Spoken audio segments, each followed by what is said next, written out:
Hello friends, welcome to my channel Dhanashree classes. आजच्या या व्हिडिओमध्ये आपण काही हिंदीची वाक्य बघणार आहोत जी आपल्याला इंग्रजीमध्ये कशा पद्धतीने करायची ते इथे बघायचे आहेत. ठीक आहे. आता हिंदीमधून आपलं जे पहिलं वाक्य आहे ते आहे मैं बाहर जा रहा हूँ.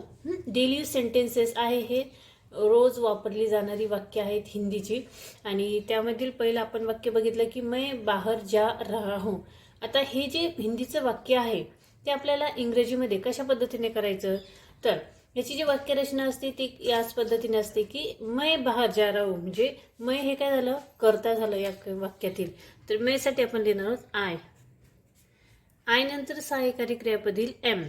I am. म्हणजे मैं बाहर जा रहा हूँ. अभी या वाक्यामध्ये काय आहे, क्रिया चालू आहे, जा रहा हूँ. ठीक आहे. तर जा रहा हूँ यासाठी आपण काय लिहायचं आहे, क्रियापद आहे गो आणि क्रिया चालू आहे म्हणजे क्रियापदाला आपण ING लावणार आहोत. I am going. कुठे जात आहे, कहा जा रहा है, बाहर. बाहर म्हणजे आउट. ठीक आहे. मैं बाहर जा रहा हूँ. I am going out. पुढचं वाक्य बघा, मैं व्यायाम कर रहा हूँ.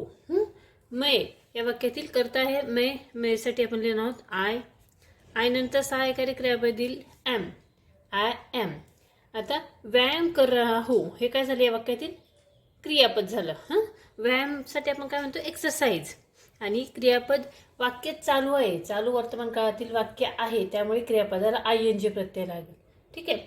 मग I am exercising. EXERCISING.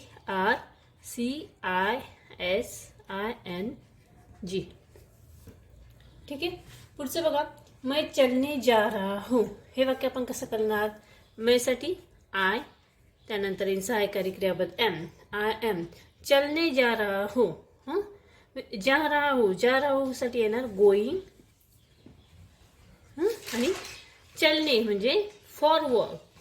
For a walk. WALK. I am going for a walk. पुढे मैं पानी पी रहा हूँ. हे कसं लिहिणार, आय एम. पीने म्हणजे ड्रिंक, DRINK. आणि क्रिया चालू आहे म्हणजे क्रियापदाला ING. Drinking. I am drinking काय, तर पाणी म्हणजे वॉटर. WATER. पुढचं वाक्य बघा, मैं नहा रहा हूँ. I am taking. नहा रहा हूँ म्हणजे taking, TAKING. Taking a bath, BATH.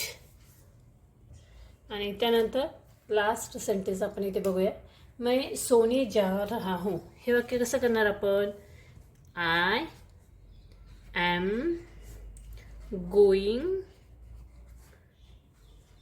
To sleep. SLEEP.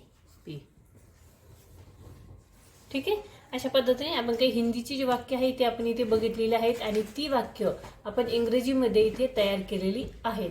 I hope तुम्हाला समजली असतील. हा व्हिडिओ जर आवडला तर या व्हिडिओला तुम्ही नक्की लाईक करा, शेअर करा आणि चॅनलवर नवीन असाल तर चॅनल सबस्क्राईब करा. पुन्हा भेटूया पुढच्या व्हिडिओमध्ये.